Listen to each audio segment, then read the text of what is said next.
What's this week's Parsha? Oh, and what should we name it? Ta-da! Look what the wind blew in. Yes, that's real wind in the background. Parshas Pikudei. Eila Pikudei Mishkan Edus. It starts off talking about the Mishkan. Pikudei is the building, a recap of the building, the Mishkan. Now, let's see how to ruin the party.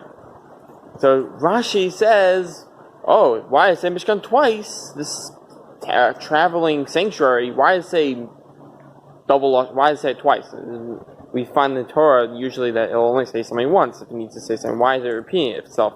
If it repeats itself, the Torah adds something, you're trying to teach a lesson. So the question Rashi is asking is, why does it say Mishkan, this traveling sanctuary, twice?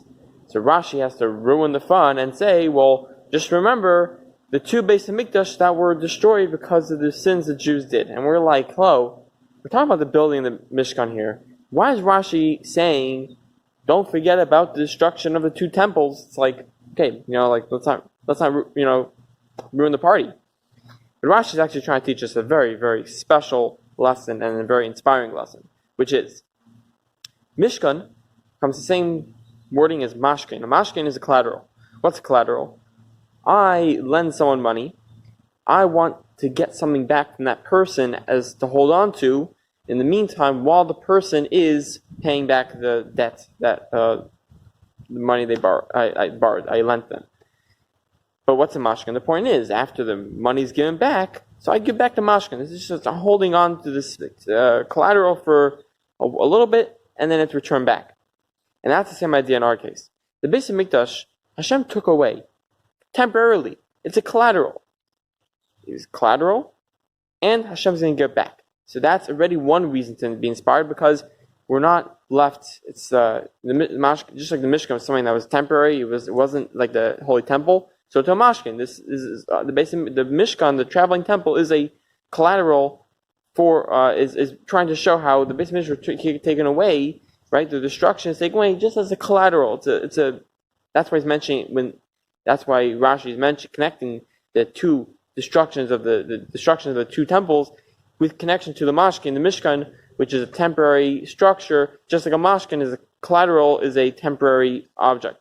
But even more so, the reason Rashi adds al v'sehem, that was because of their sins, is because, listen, what Rashi's trying to point out, or at least Hashem's trying to point out by what Rashi's trying to teach us is that Hashem took away the Mishkan, took the Beis Hamikdash, the Holy Temple in Jerusalem, but there's a reason, there's a way we'll get it back.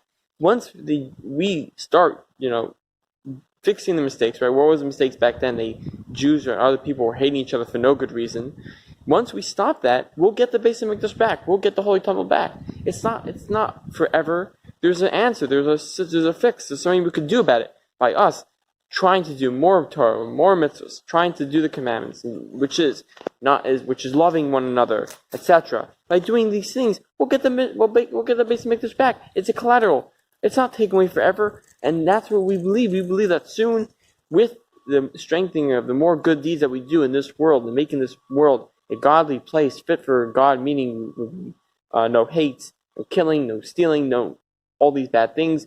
We'll just be one with God, etc. We will have the third temple very soon in our days, and it's not a far-fetched idea, because just like Rashi connected the Mishkan to the Beis Hamikdash, trying to teach us that the Beis Hamikdash, the holy temples, were taken only as a collateral and not as a permanent taken away.